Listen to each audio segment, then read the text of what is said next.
So, first of all, for the people that are here, thank you for coming and joining us tonight.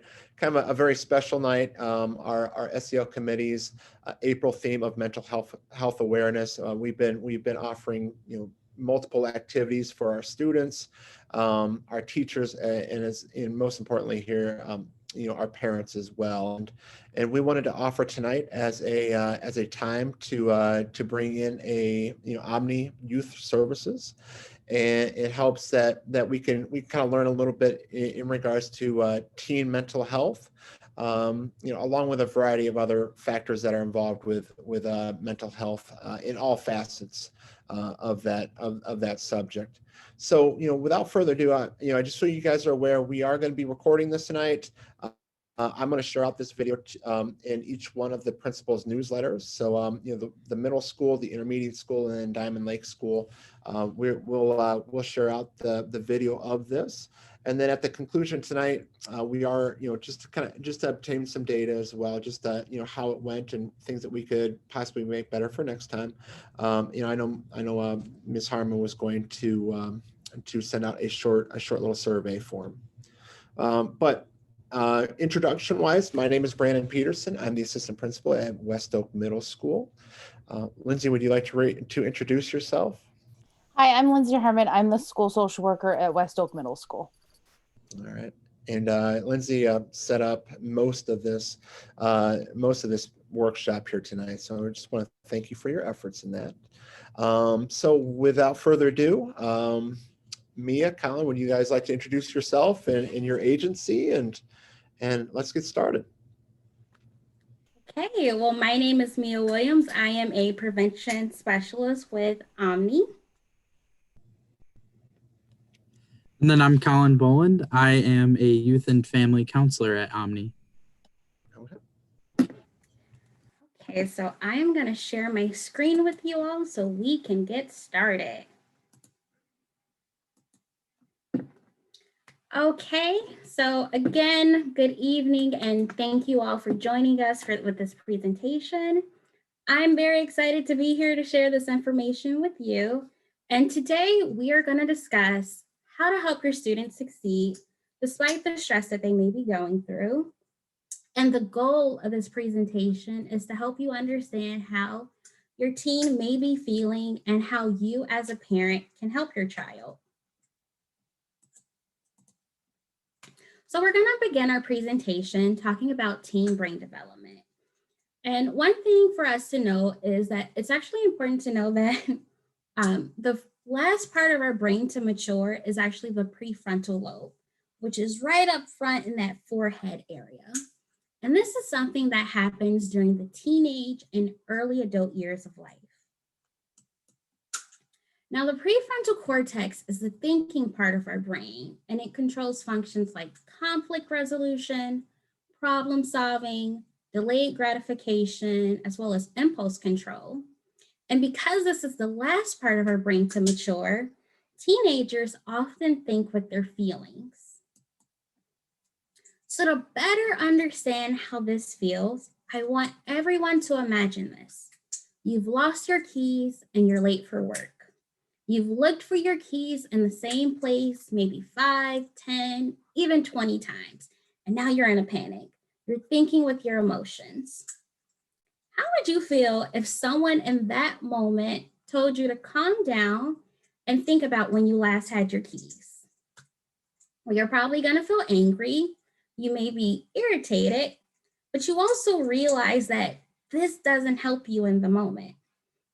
And that's how your teenager feels because they're running on their emotions because their brain hasn't fully developed yet. So teens can often misinterpret emotions, and they can actually see anger in you when you're really anxious. And this is something that can actually lead to miscommunication between you and your teenager. So to avoid this communication, when you're talking to your teens, you want to be careful to check what emotion they're seeing in you. Do they see you as being upset? Do they see you as being angry? And you also want to acknowledge their emotions first and help them think about what they're feeling in that moment. Okay, so we're going to shift gears now and talk more about stress. So stress is the way your body and mind responds to a demand, and anxiety is a reaction to stress. And before COVID, some of your students' regular sources of stress could have included their academics, their social life, their family. They may have experienced internal stress and also stress from national and world events. So one question I have for you all is, what are some of your students' added sources of stress now that COVID is happening? Feel free to take a moment and share in the chat.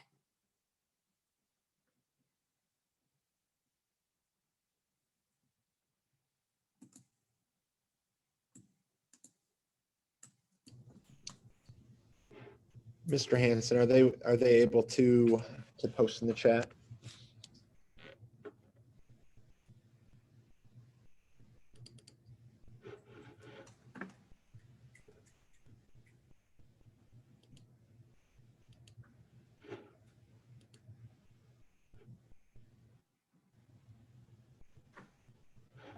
It's okay if they can't. I don't know if they're able to hear, Mia. Okay. Well, two common sources of stress during this time can actually come from online learning and transitioning back into in-person learning. And other sources of stress during this time can actually come from added responsibilities at home. Maybe your teen has more chores than they did before. Maybe they're responsible for helping out with their younger siblings.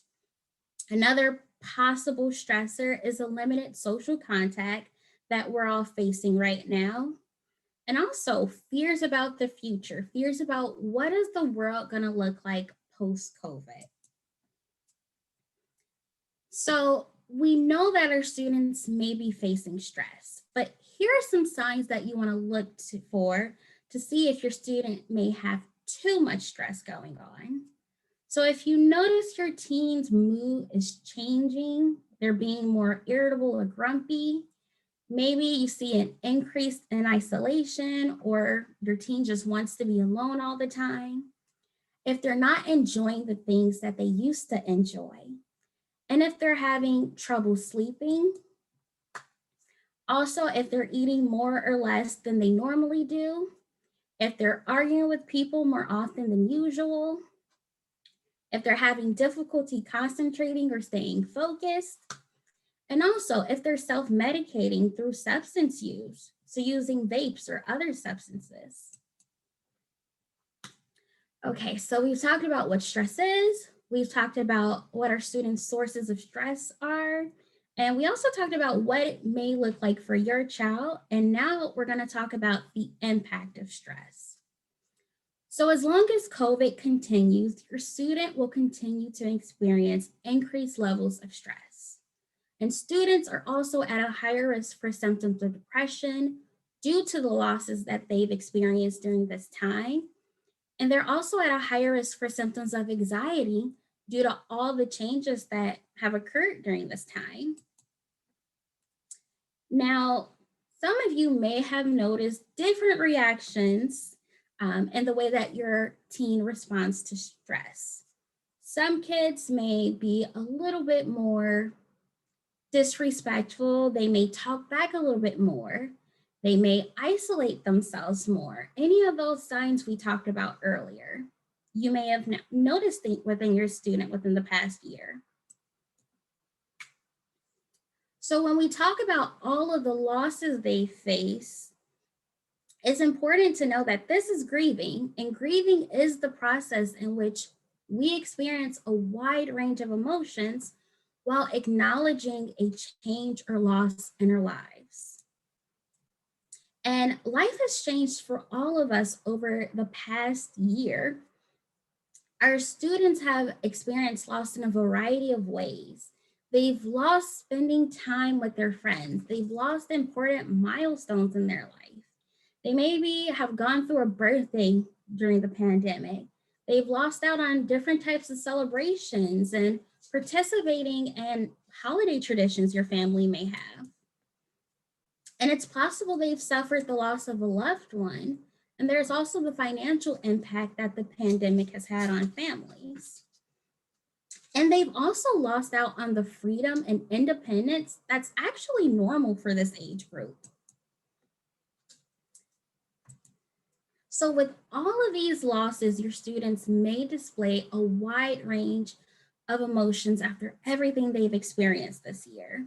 Your students may have acted disruptive, rude, or even disrespectful as a result of how they feel. Now, we want to be able to explain this behavior, but we don't want to excuse it. So some of you may be wondering, well, what do I do now? What do you do when your child is feeling this way? Well, first, we need to know that things may get worse if the student's feelings are ignored, minimized, or dismissed. But you also want to remember that whatever they're feeling is normal. You want to encourage them to talk to you or another family member or even a friend and be supportive and willing to listen to your team. And you also want to validate your child's stress because they want to be seen and they want to be heard. And if needed, seek out support from a professional, whether it's for you or your child. Now, one support that you all have is Omni. We actually have a 24-hour crisis hotline. That's the number that you see on the screen. You would just dial that number and hit 0. And you let the person on the phone know that you want to speak to a crisis counselor. And you leave your name and your phone number so our crisis counselor can call you back in less than 5 minutes. Now, while we're on the topic of seeking support for mental health, let's also talk about the stigma that's around it. Because there's a lot of myths around mental health. One of them is that mental health isn't real. It's just a character flaw. But this isn't true. It's very much real, and factors such as genes, physical illness, injury, loss, stress, and brain chemistry can actually contribute to mental health problems. Now, another myth is that children and teens' mood changes are a part of growing up and they're nothing to worry about. Well, actually, 1 in 10 young people will go through struggles with their mental health.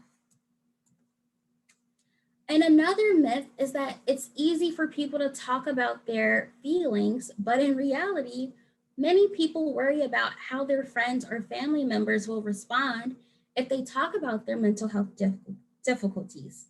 And they also worry about what will happen if they open up. And this is why we want to encourage you to talk to your students. So tomorrow, all your students will participate in a presentation to help them feel more comfortable talking about their feelings and how they're doing and how their overall mental health. And it's important that you all as parents keep that conversation going when they get home. Ask your child about what they learned. Let them know that you're going to listen to them no matter what. And also remind them that you're there to support them. And if you see any of the symptoms we described, reach out for more help and for support. So when you're having this conversation with your child and you want them to know that you're listening and you care, one way to demonstrate that is actually by using a technique called reflective listening. Now, this will help your student feel seen and heard, and it opens the door to talking about their thoughts and their feelings. So, me and Colin will actually demonstrate what reflective listening looks like. And one of the keys to reflective listening is noticing when your student needs you to just listen. And you can always ask your child if they want your advice or if they just need you to listen.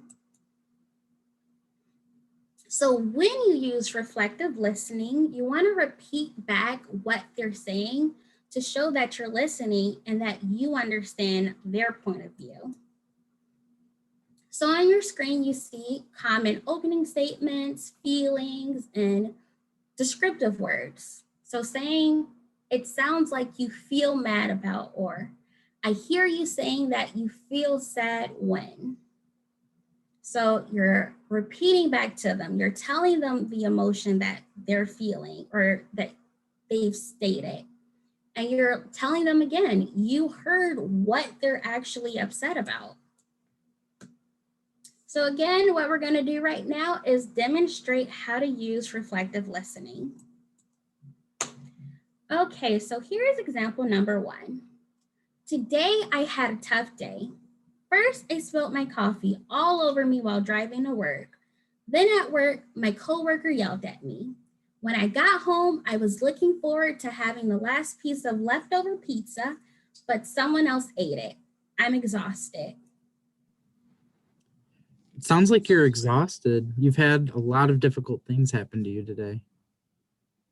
So again, very simple, just restating how that person's feeling and just acknowledging what they've gone through in that moment. Here is our second example. I'm so angry. My teacher came up to me today with an attitude, asking me where my homework was. I told her I submitted it, but she said she didn't have it. I told her it was the stupid app's fault. She asked to speak to me in the hall, and I asked why. She embarrassed me in front of everyone. Ugh. I hear you saying that you're really angry and there was a problem with your homework. It sounds like your teacher embarrassed you in class. So again, addressing how that student is feeling in that moment. And the behavior that would have went on in this scenario is something that you address after you've acknowledged whatever that child is going through. Okay, one more. Why do I have to set the table? Why do I always have to do chores? I have so much homework. I can't handle this. This is too much. It sounds like you're really overwhelmed with schoolwork. When I asked you to set the table, it seemed like it became too much to handle. So in the last example, notice again that we're focusing on what the student said and the feelings that the student is expressing. And later is when you address the disrespect and the refusal to follow an adult's directions. Because like we said earlier, you want to explain the behavior, but you don't excuse the behavior. So with that being said, that is all I have. So thank you all so much.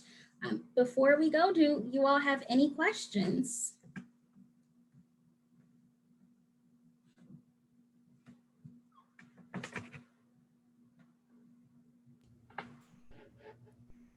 Mr. Hanson, I'm wondering if some of our attendees are able to leave a comment in the chat box. Are you aware? Do you know?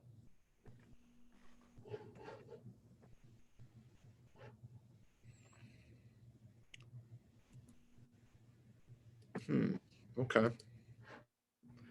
So, my question for you here, and I guess just for Omni's sake here, Mia, is what trends have you guys seen within your own agency in regards to adolescent stress and mental health over this past COVID year, so to speak? What have you guys seen on your side? Colin, do you want to take this one? Sure. Actually, what I've noticed probably the most has been really that transition back to school currently is affecting almost every one of my adolescent clients right now. Some of them really enjoyed e-learning, and they kind of got into that pattern. And returning back is shifting back, so it's another change for them. For others, they did not like being distant from everybody, and transitioning back is kind of a good thing, and they're looking forward to it. But then they're now trying to manage those expectations at home while also managing schoolwork and the academic pressure. Mm-hmm. Okay.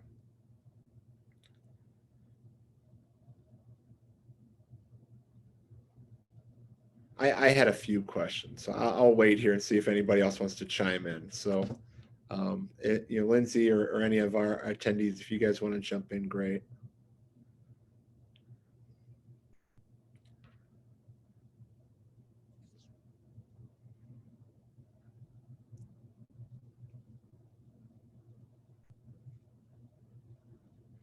All right. So my second question is if I'm I'm a parent and I know a lot of us on this panel are along with the attendees, and we have a number of parents with us tonight.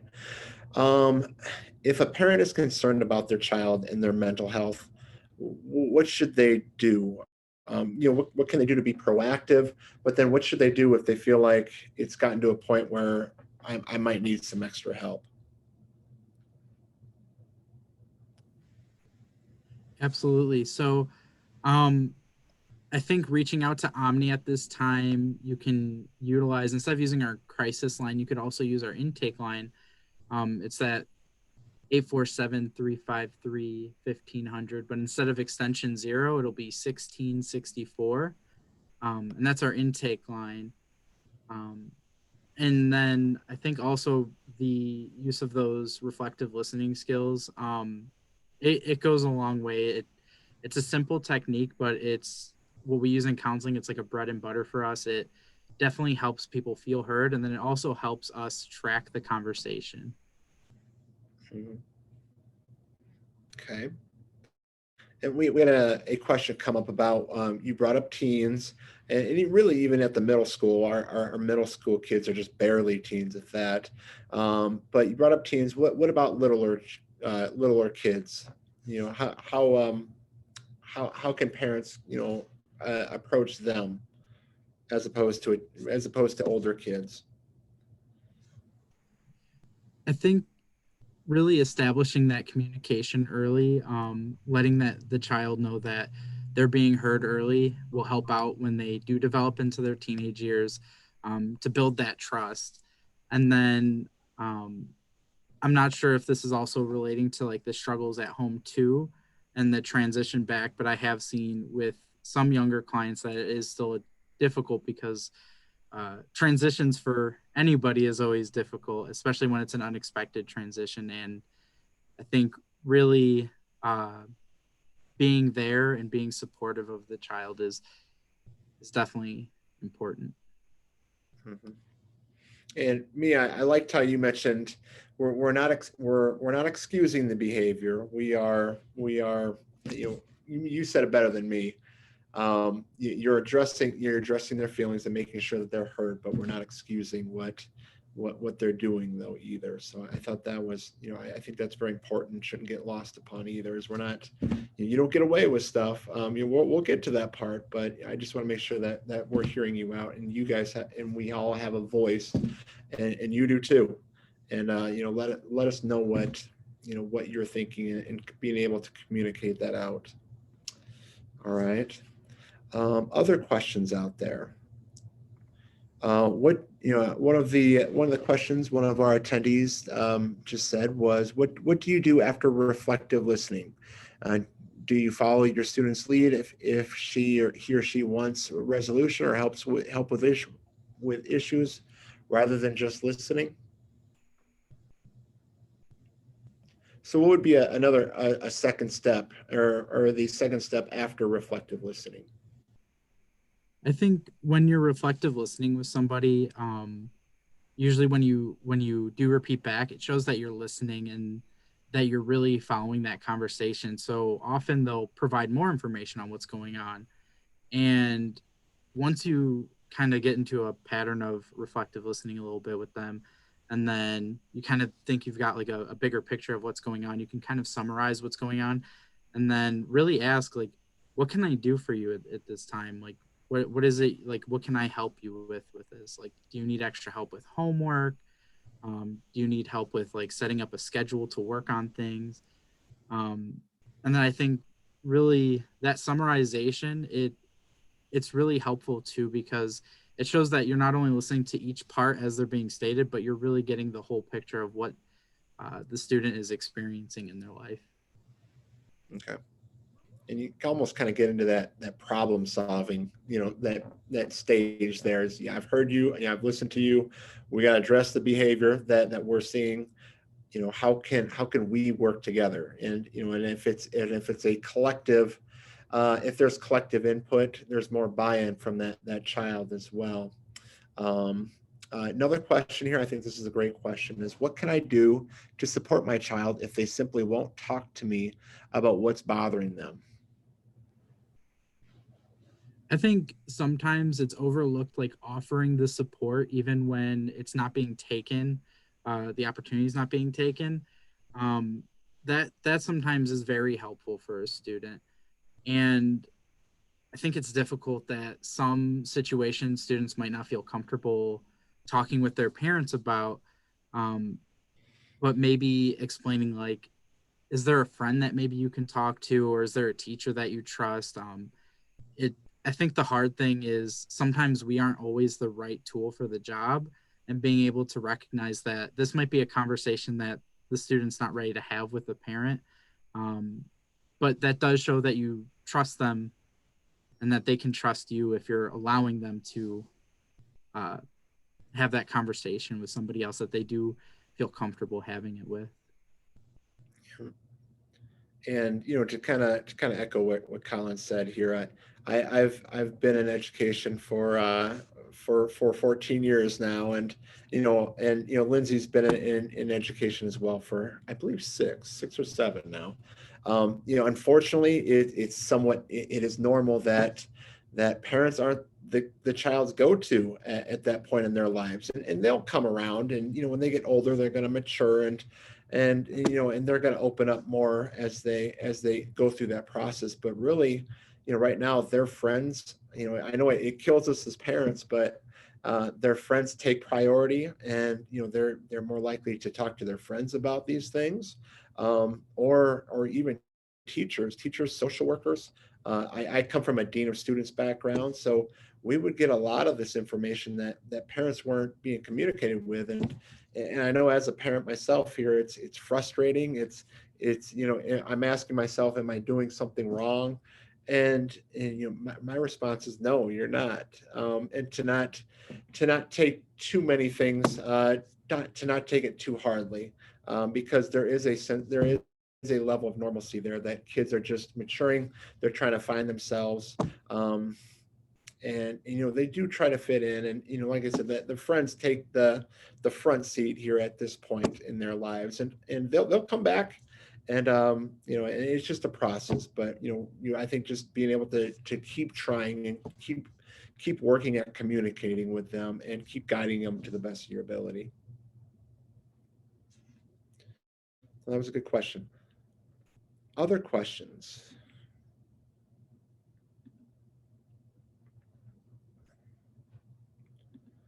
All right. My Another question for both you guys, me and Colin, is my kid used to love going to school, but now they're really upset at having to go back in person.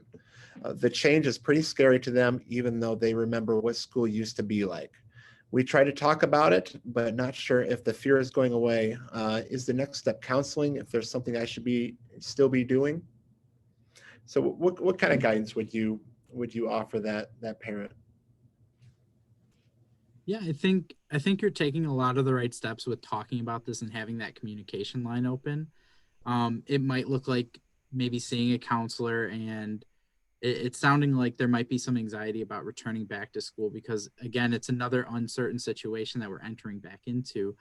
And I think it's always safer to provide a little bit more support than to not provide the support. So I think if counseling might be helpful, that might be the next step. And I think really to reiterate, like what we've been discussing with the reflective listening, that tool I think is like hits the nail on the head with the communication. Okay. And what we've seen from our school is we've had a lot of staff that were very anxious and nervous about coming back to school. We've had a number of families and kids coming back. I mean, it's easy to look at the news and read all these things that, you know, on what's going on in our world in regards to COVID, and it's scary after a while, and it's very easy to lock ourselves in our house and kind of be in our safe place.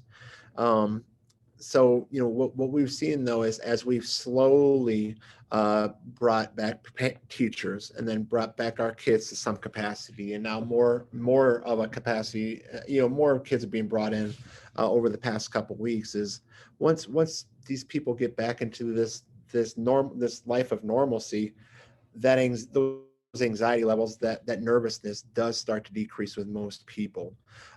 I've seen it from the, you know, DETA student side. The student services side is, you know, school aversion is something that is on the rise. And, you know, maybe Colin, Mia, you guys may be able to offer a little bit more insight to that. But just from my experiences, it seems like it's really been on the rise.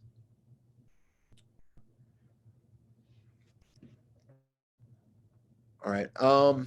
Other question here. Which resources, websites would you recommend to learn more about the mental health info you shared? Maybe ones that have a kid-friendly language, if at all possible. I think when I'm working with teenagers or children, I always like to use YouTube videos. Usually there are some that have like really appropriate animation for both adults and children. I'm gonna paste this link into the answer question section, but it's a YouTube channel by Dr. Russ Harris, who does acceptance commitment therapy, and he utilizes that a lot, and it's a lot of mindfulness techniques. But there's some really good videos that I like to use with my clients that talk about like what internal hijackers look like, which what that is like those thoughts of anxiety, those thoughts of depression, and how they can really overwhelm us. And it does break it down in a very kid-friendly language. And, you know, I hate to put you on the spot here, Lindsay, but I'm going to put you on the spot on this. Could you talk about a lesson you have done with a student that we might be seeing that is very anxious about coming back to school and refusing to come back to school? So when I work with students who are having that anxiety of returning to school, a lot of it circles around their thoughts and them having thoughts that aren't based on facts. And so it's having them identify the trigger of their anxiety. So what's causing that anxiety? What are the thoughts that are connected to that trigger? Are those thoughts based in reality? So do they have facts behind it? And then how a lot of times those thoughts are negative. And so it's reframing those thoughts into a positive thought and then helping them practice those positive thoughts. So it's easier for them to reframe their negative thoughts into positive thoughts when that trigger does occur. And I think your lesson last week or it's been ongoing is the negative thought monster? Is that It's starving the anxiety gremlin. Okay, I never get it right. Okay, starving the anxiety gremlin. So it's just kind of a good way, you know, a good metaphor for that, and just kind of giving it a name and then working on it. You know, unfortunately, you know, from, you know, my experiences, you know, depression, anxiety, it never truly goes away completely. It's always going to be there. And, you know, my suggestion to parents and to students is, you know, there should be a certain level of uncomfortability with our lives. We can't be too comfortable, but we also can't be too, too overly, adventurous as well. We always kind of have to err on the side of, I need to step out of my comfort zone every once in a while. And, you know, if we don't hear that anxiety, that school aversion, it just seems to grow until you're able to find ways to dealing with it and finding ways to cope with that anxiety. All right. And any other questions? These were great questions.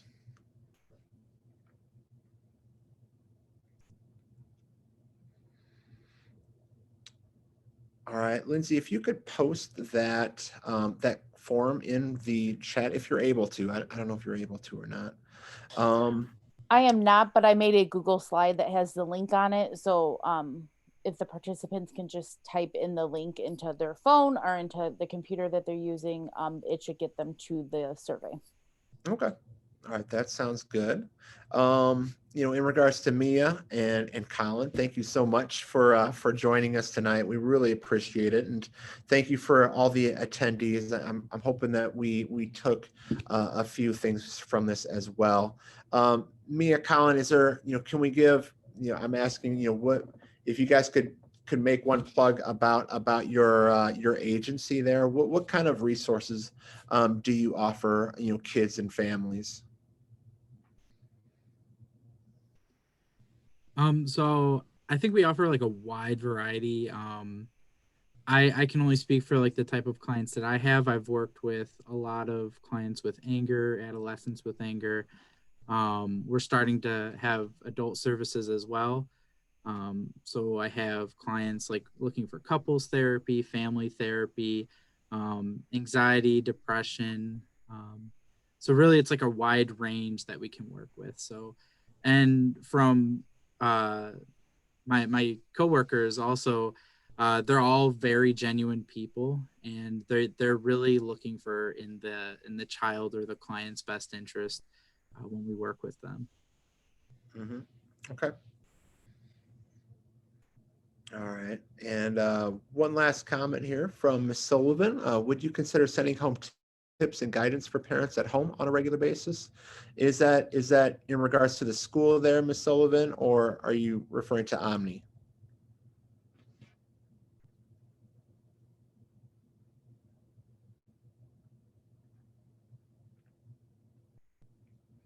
Either. Okay. Either way. And that's what we're trying to do as part of the SEL committee is, we want to give parents little tidbits that can help them open up these conversations, because this is something that we're talking about, your child's mental health there. It's not something that just naturally comes up at the dinner table. So these are challenging conversations, and we sent out a few things here this month, and we hope to continue this so that we can help as many parents and our community members as possible. So I know from the school side, I know that's a point of emphasis for me, and then for Lindsay and the SEL committee.